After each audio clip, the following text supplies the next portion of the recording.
문재인이 카자흐스탄에 방문했습니다. 그런데 카자흐스탄 정부가 문재인 대통령에게 도스트 훈장을 수여하려다 하루 전 취소하면서 논란을 빚었습니다. 문재인 내각들은 뭘 하고 있는지 도무지 납득이 안 갑니다. 우리 정부가 사전 조율을 해야 되는데 하루 전에 훈장 수여를 취소한다는 것은 얼마나 우리나라를 무시하며 이런 짓을 하겠습니까? 대한민국 현 이미지와 문재인 외교는 총체적으로 문제투성이임을 증명합니다. 2017년 12월 15일 오전 문재인이 중국을 국빈 방문을 했을 때 일입니다. 아시는 분은 아시겠지만 거기서 중국 공안 10명에게 우리나라 기자가 집단 폭행을 당했으며 피를 흘리고 눈두덩이가 크게 부어올랐다고 합니다. 그런데도 우리나라 대통령이라는 자는 한마디 말도 하지 않았습니다. 그리고 중국 왕이 외교부장이 문재인과 악수 후 팔 두드리며 소국을 대하듯이 합니다. 왕이 뒤에 천하의 부국장이 있는데 그 자가 과거 발언이 있습니다. 소국이 대국에 대항해서 되겠느냐라고 발언했었습니다. 소국은 당연히 한국이고 대국은 중국입니다. 중국의 마음을 그대로 읽을 수가 있습니다. 왕위의 행동은 그냥 나온 행동이 아닙니다. 문재인은 본인 입으로 한국은 작은 나라라고 합니다. 그건 당신 생각이고 어딜 남의 나라 가서 자기 나라를 낮게 여깁니까? 이러니 욕을 처먹어야 하는 겁니다. 청와대 SNS에서 캄보디아 앙코르와트라고 하면서 대만의 양청원 사진을 버젓이 올려놓았습니다. 구차한 변명을 했었죠. 또 말레이시아 가서 인도네시아 인사를 합니다. 이경찬 교수는 말레이어 통역이 있었다면 최소한 제대로 된 대사관 직원 한 명이라도 기자회견문을 일별했다면 바로 잡아주었을 것이라고 지적했습니다. 대통령의 연설, 그것도 해외 국빈 방문에서 대통령의 한마디는 그 나라의 국격을 보여주는 것이라며 청와대 비서실이건 외교부건 대통령의 기자회견문 모두 인사를 제대로 점검하지 못한 책임은 작다고 할 수 없다고 비판했습니다. 이 교수는 같은 역사적 뿌리를 공유하는 두 나라이지만 말레이시아와 인도네시아는 한때 말레이시아 연방 성립을 놓고 소규모 전쟁까지 벌였다며 마하티르 총리의 표정이 궁금하고 걱정스럽다고 덧붙였습니다. 2019년 4월 4일 오전 10시 30분 서울 도렴동 외교부차 17층 양자회의실에서 열린 한국 스페인 전략대화에서 의전용 태극기가 구겨진 채로 행사가 진행됐습니다. 외교부를 자신의 입맛에 맞는 코드 인사로 사람들을 다 채워놨다고 하더니 우리나라 외교 상황이 한미관계 최악으로 만들고 있으며 코드에 안 맞는 인사들을 압력을 가하고 해고시키고 있는 것 같습니다.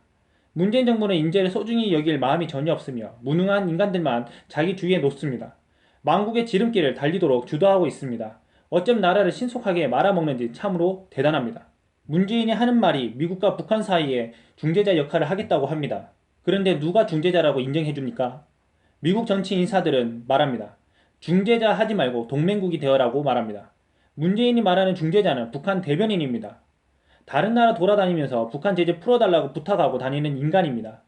우리나라 경제 좀 생각하시죠. 자국의 이익 좀 생각하시죠. 대통령이라는 인간은 머릿속에 북한밖에 없으니 정말 한심합니다. 중재자가 돼서 북한 핵 포기하게 하려면 우리나라가 핵 보유 경험이 있어야 가능합니다.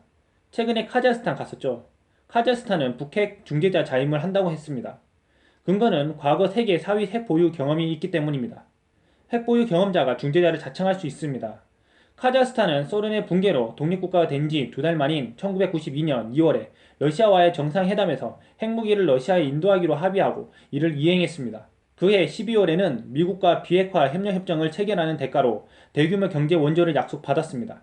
특히 1992년 5월에는 핵 확산 금지 조약, NPT, 이듬해 10월에는 국제원자력기구 IAEA에 가입하는 등 핵무기 포기를 위한 절차도 착실하게 진행했습니다. 최근에는 1박 2일 기간 동안 트럼프 대통령과 아베 총리 간의 정상회담이 진행됐습니다.